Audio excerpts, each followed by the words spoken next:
C'est entre nous. Allez, ça y est, ça y est. On ne crache pas dans la soupe. Hein. Ça ne m'a pas empêché de dormir. Hein.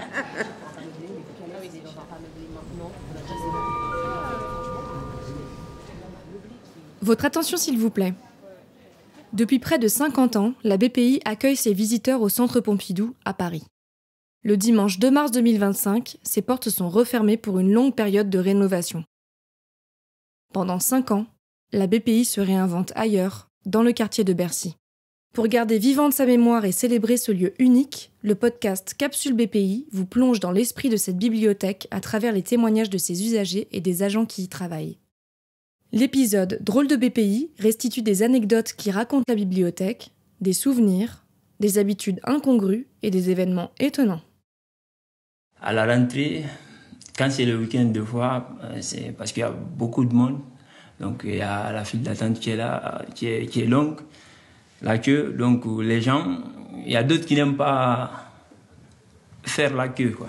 Donc il y a certaines personnes, un jour, je me rappelle, il y a un étudiant nigérien, je ne le connaissais pas, parce qu'il ne veut pas faire la queue. S'il voit quelqu'un devant, il vient juste échanger 2 mots avec la personne pour que les autres pensent que c'est son ami, juste c'est pour couper la queue, quoi. Donc j'ai fait ça aussi avec un étudiant. Il est venu me parler. Quand il m'a salué, je croyais que c'était juste pour me demander. Il m'a dit non, écoute, on va essayer de juste échanger 2 mots pour que les autres pensent que tu es mon ami, je suis avec toi et que je puisse rentrer, quoi, parce que je suis pressé. J'ai dit qu'il n'y a pas de souci, si ça ne gêne pas les autres, parce que je ne veux pas les demander leur avis, mais si ça ne les gêne pas, il n'y a pas de souci. Je fais pas mal de visites de la BPI pour des groupes, et donc souvent des groupes du champ social, c'est souvent des personnes qui sont en apprentissage du français. Et ce que j'adore leur montrer, c'est à l'entrée en fait, de la bibliothèque, il y a une grande photo du Centre Pompidou. Et j'aime bien leur parler de la chenille. Alors nous, ce qu'on appelle la chenille, c'est l'escalator. Je leur fais deviner, en fait, souvent au public à qui je fais visiter la bibliothèque, je leur dis, à votre avis, cet escalier, à quoi il vous fait penser, comment on l'appelle, nous, entre nous. Et voilà, c'est rigolo parce que je trouve que l'image de la chenille, c'est donc ces petites bêtes qui grimpent comme ça au sommet de Paris, en fait, puisque quand on arrive là-haut, on voit tout Paris. C'est assez chouette. Et alors, c'est toujours un moment rigolo parce que les publics, soit ils connaissent pas ce mot en français, soit ils cherchent dans leur langue. Enfin, voilà, disons que c'est une occasion de discuter autour d'un élément hyper connu, parce que la chenille du Centre Pompidou, tout le monde la connaît. Et puis moi, je leur conseille souvent de monter au dernier étage pour aller prendre une photo, parce que quand on est en haut, on a une vue incroyable de Paris. Donc voilà, c'est un petit moment comme ça que j'aime bien prendre avec les groupes. C'est une autre anecdote. Pendant le Covid, j'étais au bureau philo. Comme on était une des seules bibliothèques ouvertes pendant le Covid, j'avais remarqué un jeune homme qui marchait énormément dans la bibliothèque, mais qui faisait les allers-retours devant le bureau, qui partait du bureau Histoire, qui revenait jusqu'à la cafette, qui repartait, mais pendant toute ma plage, quoi. J'étais tellement intriguée, et plusieurs jours d'affilée. Donc, à un moment donné, j'ai interrompu sa marche. Je suis sortie du bureau et j'ai été le voir. Et bon, j'avais un peu peur d'interrompre sa marche parce qu'il y avait quelque chose d'un petit peu tellement répétitif. Mais j'ai osé parce que déjà j'avais le tournis, quoi. Donc je commençais à en avoir marre de le voir repasser. Et je lui ai dit, mais vous réfléchissez à quelque chose parce que je vous vois marcher tous les jours comme ça, de long en large dans toute la bibliothèque. Puis en fait, il m'a dit, je suis très angoissée, notamment à cause du Covid. Et il m'a dit, je suis prof et donc je dois terminer un cours, mais j'arrive à rien écrire, j'arrive pas du tout à me concentrer, j'arrive à rien faire parce que je suis trop angoissée. Et la seule façon de me calmer, c'est de marcher dans la bibliothèque. Alors, je lui dis, mais pourquoi dans la bibliothèque? Vous pouvez marcher dehors ou quoi? Il m'a dit, non, je ne peux marcher que dans une bibliothèque et je ne peux marcher que dans la BPI. Et alors, je lui ai dit, pourquoi? Et il m'a dit, parce que c'est grand. Et donc, j'ai déjà fait le niveau 3. Non, j'ai fait le niveau 2. Et donc, de marcher, en fait, je ne peux marcher que dans un endroit où je me sens bien, où je me sens en sécurité. Et il m'a dit, c'est que la BPI. en fait. Alors que dehors, dans la rue, je me sens pas bien. Mais j'ai besoin de marcher.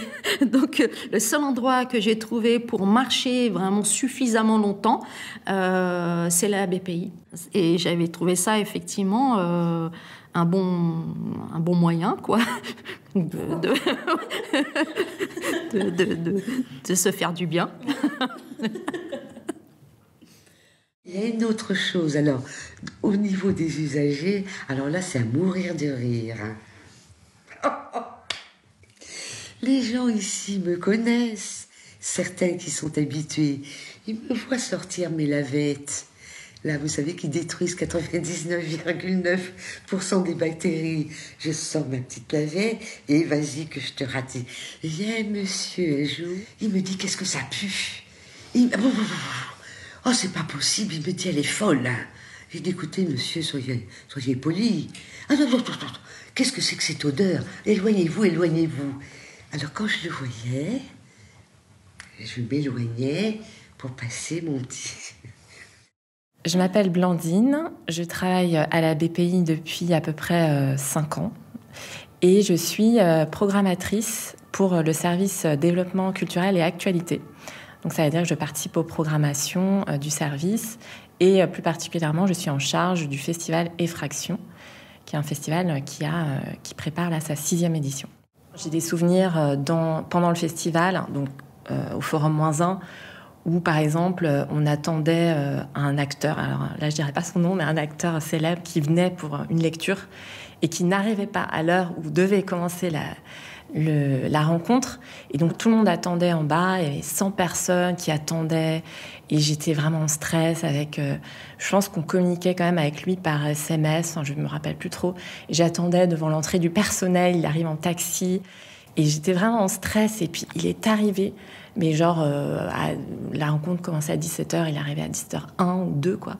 Et là, il arrive, mais super enthousiaste. Alors, c'est où? Je lui dis, mais c'est en bas, la scène. En plus, je savais pas s'il serait vraiment OK pour faire ça sur une scène ouverte. Il me dit, mais c'est génial, c'est parfait. Par contre, il faut que j'aille aux toilettes. C'est où les toilettes? Donc, il va aux toilettes, tout le monde attendait encore. Et il arrive et hop, il jette son manteau sur scène et hop, il commence la lecture. Et là, fulgurance, c'était absolument génial. Et voilà, enfin, ce genre de moment, ça reste un peu marquant. Bonjour, moi je m'appelle Julie et je suis chargée de communication. Donc en juin 1998, je passe le concours d'entrée à l'école de journalisme. Donc d'abord, il y a un gros examen écrit, plein d'examens écrits d'ailleurs. Et quand on a les examens écrits, bim, on est convoqué pour un sujet de reportage. Donc on arrive à 8h du matin à l'école, on tire un sujet au sort et on a jusqu'à 17h pour réaliser un reportage, l'écrire et ensuite le soumettre donc, à la direction de l'école. Je tire au sort donc à 8h du matin, profession kiosquier. Donc là, trop fastoche, je vais voir mon kiosquier puisque je révise le concours depuis 1 an, donc forcément j'achète mes journaux toujours au même endroit. Je vais voir mon kiosquier, il m'explique tout le fonctionnement des kiosques, les NMPP, tout ça. Et puis comme à Paris, on a des kiosques particuliers, je file à la BPI pour chercher Histoire de Paris et pouvoir ajouter tout ce chapitre. Heureusement, c'était la semaine, il n'y avait pas de file d'attente. Je suis rentrée à la BPI en un quart d'heure. J'ai travaillé 2 heures, dans de très bonnes conditions, bien sûr, et j'ai pu, comme ça, ajouter la partie documentation qui était essentielle à mon reportage profession kiosquier. Et j'ai été admise. Voilà, merci la BPI.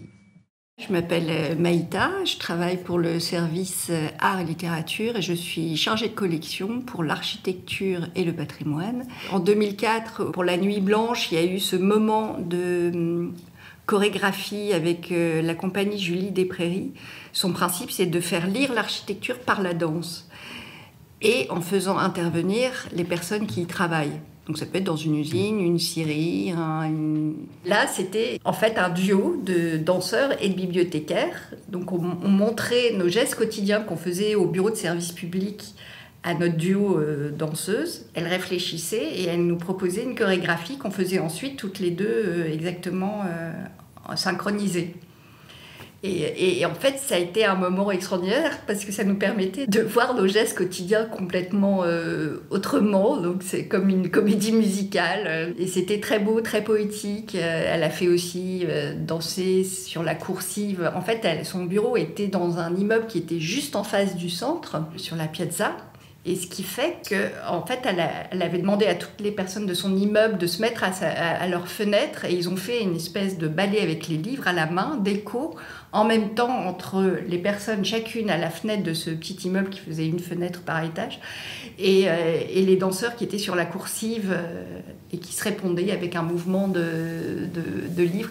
C'était très très beau et très vraiment dans l'esprit aussi de ce lieu. J'ai aussi un souvenir de la première édition où j'avais, partant après une soirée, donc on est quand même un peu fatigué après les soirées du festival, et j'étais rentrée chez moi en oubliant de rendre la clé d'une armoire. Et il se trouve que la dernière intervenante, enfin l'autrice, avait un train à prendre le lendemain et avait sa valise dedans. Et bien entendu, j'avais plus de batterie. Donc toutes les collègues essayaient de m'appeler sur mon trajet. Mais moi, j'avais plus de batterie, je rentre chez moi, je me prépare pour me coucher et je branche mon téléphone et là, je vois 12 000 messages et le groupe WhatsApp rempli et je fais mince. Et en fait, heureusement, elle avait trouvé quelqu'un de la sécurité, mais qui a dû forcer la porte et donc qui avait à peu près défoncé l'armoire pour qu'elle puisse récupérer sa valise. Donc voilà, ça m'avait aussi marqué la première année. Tu voulais souk? Sans souk?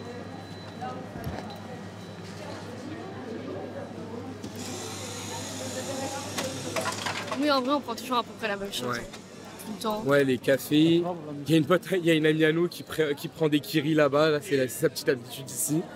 Et ouais, c'est sympa. Ça a manqué en vrai.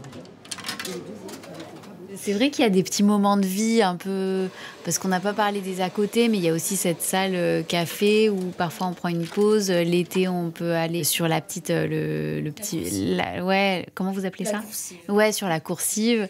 Et puis, dans ces moments-là, que ce soit dans la file d'attente des toilettes ou dans la file d'attente de la cafétéria et tout ça, du distributeur de café, dans la coursive, on écoute des petites anecdotes. Moi, j'aime bien écouter les discussions entre étudiants et étudiantes, aussi les tags qui sont écrits sur les petits graffitis dans les toilettes. C'est toujours des moments, en fait, où on se sent, je sais pas, dans notre vie étudiante, quoi, avec tout ce que ça implique de petits secrets, de petites révoltes, de déclarations d'amour sur des petits mots, sur des mots doux en bibliothèque ou graffés dans les toilettes, enfin. Donc tout ça, ça fait partie aussi de l'émotion du lieu, je trouve. Capsule BPI, c'est fini pour aujourd'hui. Vous venez d'entendre les témoignages de Jean-Philippe, Cheikh Abdoul, Camille, Agathe, Myriam, Blandine, Julie, Maïta, Lorraine et d'autres personnes qui ont bien voulu répondre à nos questions. Ce podcast a été imaginé, enregistré et monté par Fanny Tapia au développement des publics, Julie Lavielle, chargée d'études en sociologie, et Marion Ribera à la communication. Mixage Renaud Guis et conception graphique Claire Mineur.